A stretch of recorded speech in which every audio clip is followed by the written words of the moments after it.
एक बार अनशन, दो बार अनशन, भाई 5 बार अनशन कर दिया।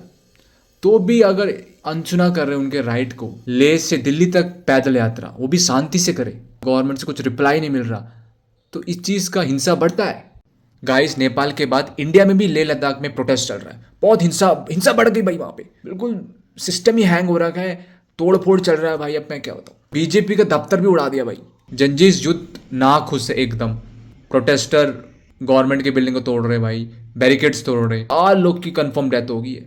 ऑलमोस्ट 50 से प्लस इंजर्ड है लोग जो प्रोटेस्ट कर रहे थे। सो वहाँ पे अब कर्फ्यू लगा दी गई है भाई। गवर्नमेंट आपस में लड़ रही है वहाँ पे कि तुम्हारे वजह से हुआ, नहीं नहीं ये तुम्हारे वजह से हुआ है। सिर्फ 2 मांगे लद्दाख की, जो आप सोनम वांगचुक को जानते हो, जो काफ़ी समय से अनशन में थे, स्ट्राइक में थे। वो बोलते कि 2019 में हमें यूटी का दर्जा दिया था, मतलब यूनियन टेरिटरी का, मतलब सब कुछ कंट्रोल था दिल्ली से।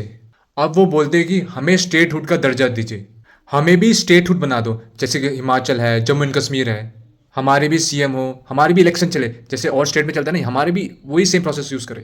पहले तो ये मांग था। अब दूसरा मांग ये थे कि हमें भी 6 शेड्यूल का दर्जा चाहिए, मतलब कि संविधान में 6वीं अनुसूची का पार्ट बनाया जाए। 6 शेड्यूल का पार्ट मांग रहे हैं लोग, ताकि हमारी संस्कृति और लैंड सिक्योर रहे, जो ट्राइबल कम्युनिटी है वो बाहर लोग से सेफ रहे। इसको लेकर पूरा का पूरा एक अनशन चल रहा था, और अनशन के बीच में 2 लोग को चक्कर आ जाता है और बीमार हो जाते हैं और उन्हें हॉस्पिटल लेकर जाता है। इसी बीच पूरे जंजीस जो यंगस्टर है पूरे सड़कों में आ जाते हैं और पूरा वहाँ पर आगजनी हो जाती है। और जो सोनम वांगचुक है बोलते कि शांति बनाए रखो, और ये भी बोलते हैं कि चाइना हमारे जमीन में जमीन ले जा रहा है। हम लोग क्या करते हैं, अगर कोई आवाज उठाता है तो हम उससे देशद्रोही कह देते हैं। तो हमारा जमीन चाइना क्यों ले रहा है, उसको लेके भी बोलते हैं। जॉब्स भी नहीं मिल रही, ये भी एक बड़ा दिक्कत है।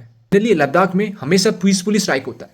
गवर्नमेंट ने पहले प्रॉमिस किया था, और तब से 5-6 साल, मतलब कितने साल से प्रोटेस्ट कर रहे हैं, स्ट्राइक में रह रहे, कुछ भी नहीं हो रहा। अब वो हिंसा डबल तिगुना हो गया भाई। सोचते हैं कि हाँ भाई, जब तक हिंसा ना करे, जब तक आग वाग ना लगाए, तब तक ये सुनेगी नहीं भाई। तो उनसे मजबूर हो जाते बेचारे। बाकी भाई, लद्दाख जैसे पीसफुल जगह शांति बननी चाहिए जल्दी से जल्दी, इन लोग के बीच में और गवर्नमेंट के बीच में एक सोल्यूशन निकले, सो डैट लद्दाख दोबारा पीसफुल रहे और शांति बननी चाहिए। क्या बोलते हो आप?